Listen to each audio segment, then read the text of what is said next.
Okay, we now all have the casing screwed on. Good, we have power to the unit. There's the pilot light right there. And let's take our multimeter and see what we're dealing with here. We should get on each one of these about 21 volts. And then when we apply the whistle, we should get a surge of another 5 volts to allow for the voltage drop off of the whistle. So let's try with A. Put the multimeter right here.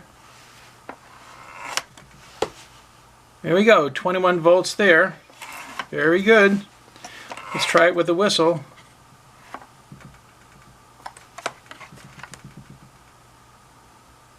Yep, we get another 5 volts on that. That's great.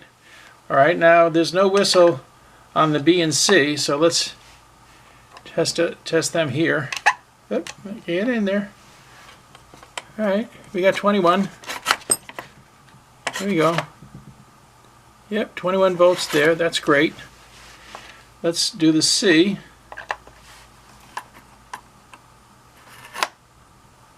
.21 volts there. That's great. And then let's do the D. 21 volts there, and let's apply the whistle and see if we get the surge of five more. Yep, there we go. Okay, so the unit is pumping out the proper voltage. That's fantastic. Now let's see whether or not the whistles work. I'll put away my trusty multimeter. It's a wonderful tool. Let's get a piece of track here. Some alligator clips. I can find them. Here we go. I'm going to put this on the A clip and this in the center rail. I'm going to take this back. I'm going to put this on the common and put this on the outside rail. Now let's get a whistle tender that I know works, as many of them do not. Let's see what we have here. Let's see what we have.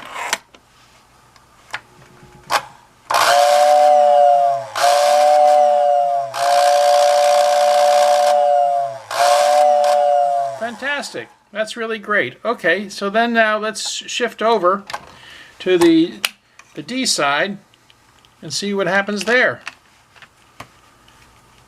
Here we go. Actually, I really don't have to change the common ground. Bring that up.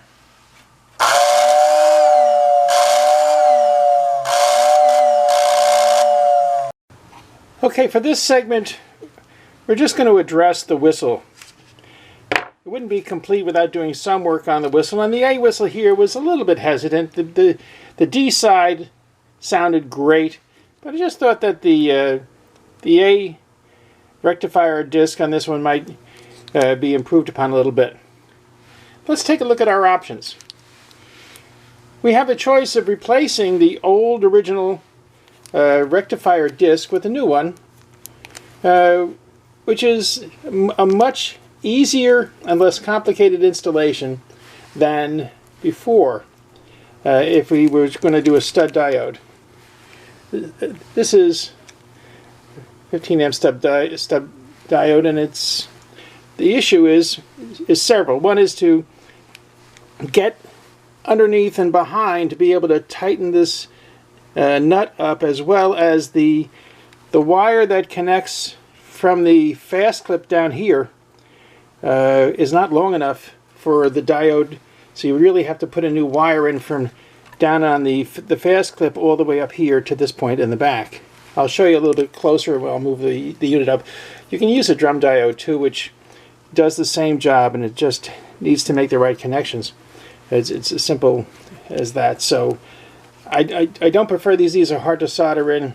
these are more stable, and usually for 1033s I use these, and I use them also for the KWs, but for this is such a tight space, and the complications of taking off the rectifier platform is just so time consuming and annoying actually, that this might be the better way to go. So the problem is, and I'm going to lift the unit up now for you to see. I undid the brackets so you can see. In the, I don't know if you can see it as readily. Let me turn it around a bit so you might be able to see it better. So that copper colored thing is the rectifier disc. It's kept on by a little fast clip, which also on the back side will have a spacer and a washer and a pin coming through that the fast clip would go through. All we have to do is pry off with a knife the fast clip, remove that disc, and put a new one on with the coated side towards the metal platform, and then put the disc fast clip back on. But you need pressure from behind to do that, and you don't have a great deal of space. You can see that, I hope you can see that there's a plastic little bulkhead there that only allows for about a ½ inch of space behind the rectifier disc.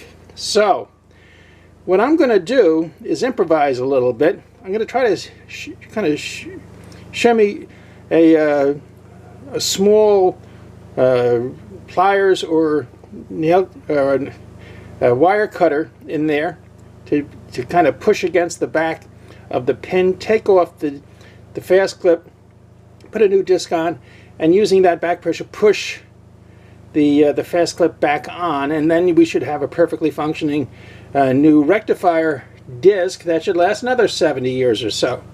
So that's the plan. So let me get this thing situated and go on to the next video for replacing the rectifier disc. Okay, I've gotten a bit more of a close-up of the rectifier disc here, with the machine lying on its side. Here's the disc. It's got two sides to it.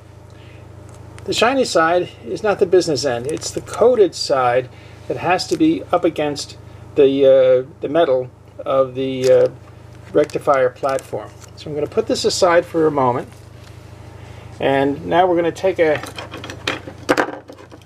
knife and pry off the fast clip. And what I think I'm going to try to do to make this thing work.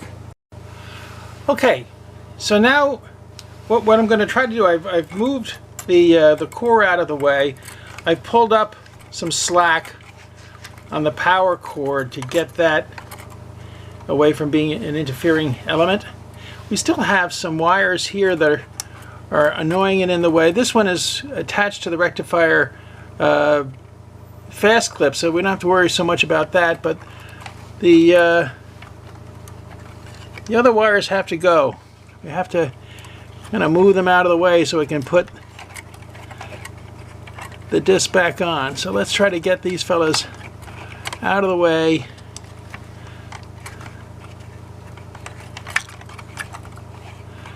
And make space for, there we go. That's a bit better. I think we can work with this. Now, what I've done is selected this lovely little small wire cutter that I used to cut the pins. I'm going to try to slip this behind the in the little gap behind the rectifier platform and the bulkhead there. I call it a bulkhead. It's just a little plastic enclosure. And we're not going to cut anything with it. We're just going to try to jam it up behind the rectifier disc pin so that when we try to so the pin doesn't fall out, and so that we can apply reverse pressure on things when the time comes to put the new rectifier disc back in. And that's about right. Let's hope that works, because we're flying by the seat of our pants here, folks. But in theory, it's very simple, but in practice, it may not be quite so simple. So we're taking just a knife to get the, watch your fingers too, just to get the rectifier fast nut off. There we go. The nut is off. So now, I hope you can see that we have the rectifier disc, which I'm taking off now. Here's the old one. And you see I've got the spacer and the pin there. This is the old disc. We're going to put that aside and take the new disc and put the coated side down. See how much play we have on the pin. Now that's pretty good. Excellent. So let's maneuver this baby in there. Put the new disc in place. And take the fast nut. I'm going to try to use a long nose pliers and push this down a bit so that when it does close up around the pin, it does a good job of that. So let's get this underneath here, put this on the pin. Now we have to push in somehow, and all we have to do is maintain contact with that pin. Boy, the little clippers, the little wire cutter is doing a fantastic job of holding things in place. The fast nut is now back in place with just a little bit of pressure. The rectifier disc is on the spacer, and it looks pretty darn good. So I'm going to take a small screwdriver, kind of just encourage it a little bit more to get on there.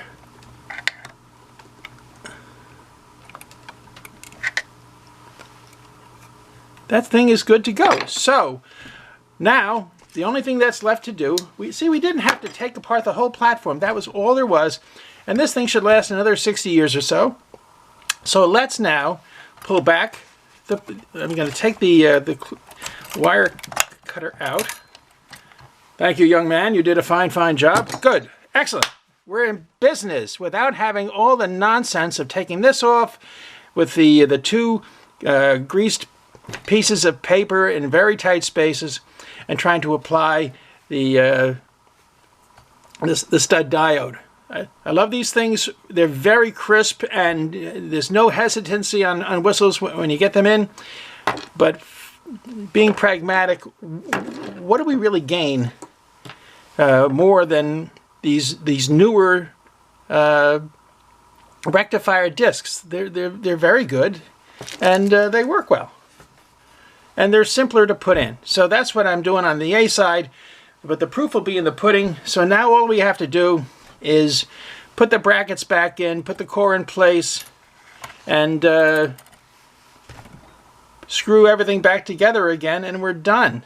My goodness. And then we'll come in the next video after I've reassembled the machine, which you've already seen us do before. So let's get that done, and then we will get a piece of track and a whistle tender and see how it works. We'll all learn together. End of the video.